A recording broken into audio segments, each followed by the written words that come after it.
Politique à présent, avec un coup de tonnerre dans le ciel byzantin de la campagne électorale pour les régionales. Simon Schwindt, qui avait été écarté de la liste de la gauche plurielle, conduira une liste de gauche indépendante. Les élus du PS du Doubs crient à la trahison. Pierre Young, Henri Lederman. 16h30 aujourd'hui à l'hôtel de ville, petite séance photo avec Simone et Robert Schwindt.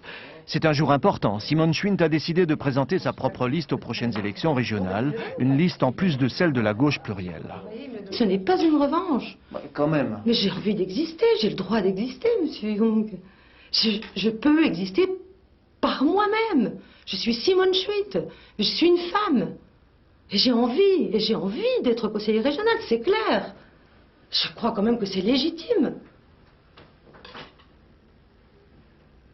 Mais si les militants ne vous ont pas retenu? Mais les militants, c'est plus mon problème. Les militants, ils voteront la liste plurielle. Mais c'est plus mon problème. Mon problème, c'est ma liste à moi. C'est tout. Je ne retiens plus que celle-là. Tout en restant profondément de gauche. Mais en dehors des appareils et des états-majors. C'est tout. C'est le sens de ma candidature. Vous n'avez pas le sentiment d'être un facteur de division de la famille? Pas du tout. Je ne le prends pas comme ça. Si les autres le prennent comme ça, c'est leur problème. C'est pas le mien. C'est pas le mien du tout. Et ça risque de disperser les voix de gauche. Je ne pense pas. Je suis persuadée du contraire. Ça portera un plus. Un plus pour la gauche, ce n'est sûrement pas l'avis des responsables du Parti socialiste. Dans la précipitation, ils ont organisé aujourd'hui leur riposte. Réaction sévère où l'on parle de trahison.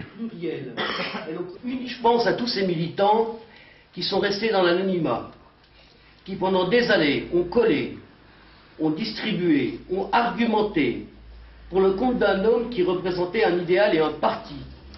Aujourd'hui, ils se sentent quand même un peu trahis et amers. Si ce n'est pas un psychodrame, ça y ressemble de beaucoup. La crise éclate en décembre. Pierre Moscovici n'a pas su, n'a pas pu ou n'a pas voulu trouver une place sur la liste de la gauche plurielle à Simone Schwindt. Robert Schwindt réagit avec violence. Il rend sa carte du Parti socialiste. Je crois que les aspects affectifs, psychologiques, ont trop pesé. Et quand certains aspects finalement affectifs l'emportent sur l'analyse politique et sur la démarche collective, mais je crois que cela aboutit effectivement à des situations qu'on aurait souhaité éviter. Et la crise a atteint un sommet aujourd'hui. Il y aura donc dans le Doubs 2 listes à gauche.